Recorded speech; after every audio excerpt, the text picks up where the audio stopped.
One sign it's turning into a proper car is I put it back together again, and I had some bits left over. So the reason is that I put the radiator in, and then the radiator stops me getting the bolt in from around the back, and that bar stops me getting the bolt in from that side. So you have to put the bolt in before the radiator goes in.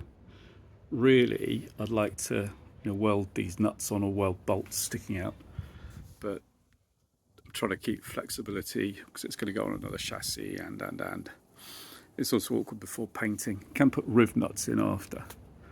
But the things I did today is I put these braces down the bottom, and I put this strap across the top to beef up this frame. This would be just to hang the cowl on, but I can heave the whole car around with it.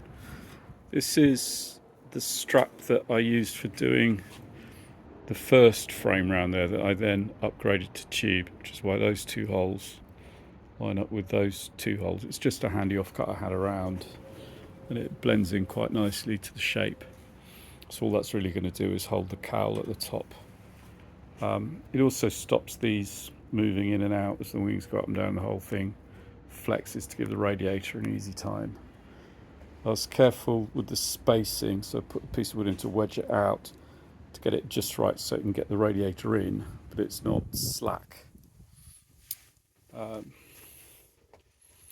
other thing I did was this little modification, because the kind of the dip piece was in the wrong place, because these were designed to go a little bit further forward, and because the car tapers they came further in, and I thought it would be alright, but I tightened it down and then it dented around there. There's loads of ways I could have done it, I had to change it, but that works for now.